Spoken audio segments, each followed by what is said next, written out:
நண்பர்கள் அனைவருக்கும் வணக்கம்.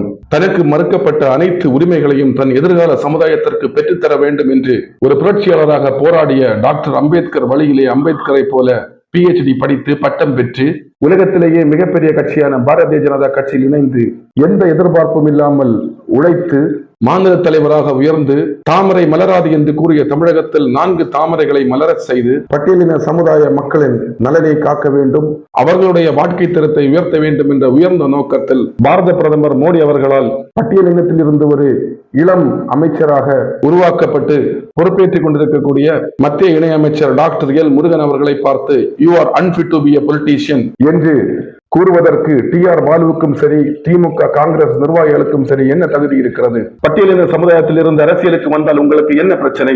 பட்டியலின சமுதாயத்திலிருந்து ஒருவர் அரசியலுக்கு வந்து உங்களுக்கு ஒப்பாக பாராளுமன்றத்தில் அமர்ந்து பேசுவதனால் உங்களுக்கு என்ன பிரச்சனை இருக்கிறது?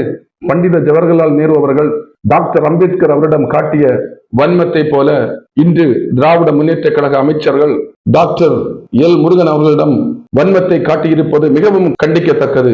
இந்த நாகரிக காலத்தில் தகுதி பற்றி நீங்கள் பேசுகிறீர்கள் என்றால் பட்டியலின சமுதாய மக்கள் மீது எத்தனை வன்மத்தை நீங்கள் மனதில் வைத்திருப்பீர்கள்? பட்டியலினத்தில் இருந்து ஒரு தலைவர் உருவாகக்கூடாது, பட்டியலின சமுதாய மக்கள் வாழ்க்கையில் முன்னேறக்கூடாது என்றுதானே நீங்கள் நினைத்துக் கொண்டிருக்கிறீர்கள். டாக்டர் அம்பேத்கர் அவர்கள் பள்ளிக்கூடத்தில் படிக்க போன இடத்தில் சக மாணவர்களுடன் அமர்ந்து உட்காரக்கூடாது, தண்ணீர் குடிக்க கூடாது, அவர் தனக்கு விருப்பமான சமஸ்கிருத மொழியை படிக்க வேண்டும் என்று கூறிய போது தாழ்ந்த ஜாதிக்காரன் படிக்க கூடாது என்று தடுத்ததை போல நாங்கள் அமைச்சராக அமர்ந்திருக்கக்கூடிய பாராளுமன்ற கட்டிடத்தில் பட்டியலினத்தை சேர்ந்த டாக்டர் எல் முருகன் அவர்கள் பேசக்கூடாது என்று கூறுவதற்கு TR பாலுவிற்கு என்ன தகுதி இருக்கிறது? உங்கள் முன்னால் அமர்ந்து உங்களிடம் சரிசமமாக பேசுவதற்கு தகுதி வேண்டும் என்று நீங்கள் நினைத்தால் உங்கள் எல்லாரையும் விட படிப்பிலும் சரி, நேர்மையிலும் சரி, அனைத்து விஷயங்களிலுமே மத்திய இணையமைச்சராக இருக்கக்கூடிய டாக்டர் எல் முருகன் அவர்கள் தகுதி படைத்தவர், உங்களை எல்லாரையும் விட உயர்ந்தவர் தான். திராவிட முன்னேற்ற கழக நிர்வாகிகளை பார்த்து கேட்கிறேன், உங்களுடைய அமைச்சர்களுக்கு என்ன தகுதி இருக்கிறது என்று நான் கூறட்டுமா? உங்களுடைய அமைச்சர்களின் தகுதிகளை பற்றி நீங்கள் தமிழ்நாட்டில் கேட்டு பாருங்கள். கொழுப்பு திருடன், குழாய் திருடன், செங்கல் திருடன், மணல் திருடன்,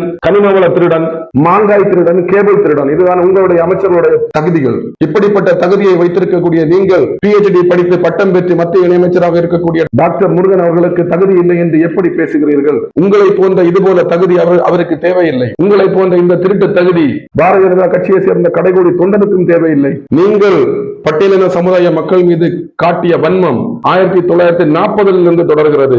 1940களின் தொடக்கத்தில் காங்கிரஸ் கட்சியை சேர்ந்த பண்டித ஜவஹர்லால் நேரு அவர்கள் டாக்டர் அம்பேத்கர் அவர்களை அரசியல் சாசன சபைக்குள் நிராகரித்தார். ஏனென்றால் அவருடைய ஜாதி அவரை தடுத்தது. ஆனால் அதே நேரத்தில் அதே தாழ்த்தப்பட்ட சமுதாயத்தில் இருந்து வந்த டாக்டர் அம்பேத்கர் அவர்கள் பண்டித ஜவஹர்லால் நேரு அவர்களின் சூழ்ச்சியை முறியடித்து அரசியல் சாசன சபைக்குள்ளே தன் காலை பதித்தார். அதே போல் இந்த பாரத பிரதமர் மோடி அவர்களால் அமைச்சராக ஆக்கப்பட்டு பாராளுமன்றத்திலே அடியெடுத்து வைத்திருக்கிறார் எங்களுடைய டாக்டர் எல் முருகன் அவர்கள். டாக்டர் எல் முருகன் அவர்களை அவமானப்படுத்திய திமுக காரர்களும் டாக்டர் அம்பேத்கரை பற்றியோ சமூக நீதியை பற்றியோ பேசுவதற்கு உங்களுக்கு என்ன தகுதி இருக்கிறது? திராவிட முன்னேற்ற கழகத்தை சேர்ந்த TR பாலு அவர்களுடைய இந்த கருத்தை ஒட்டுமொத்த திராவிட முன்னேற்ற கழகத்தினுடைய கருத்தாகவே நாங்கள் கருதுகிறோம். ஆகவே திராவிட முன்னேற்ற கழகத்தை சார்ந்த TR பாலுவும் சரி, திராவிட முன்னேற்ற கழக தலைவர்கள் அனைவரும் எங்களுடைய மத்திய இணையமைச்சர் டாக்டர் முருகன் அவர்களிடம் மன்னிப்பு கேட்க வேண்டும் என்று கூறி கன்னியாகுமரி மாவட்ட பாரதிய ஜனதா கட்சியின் சிறுபான்மை அணியின் சார்பாக என்னுடைய கண்டனத்தை பதிவு செய்கிறேன்.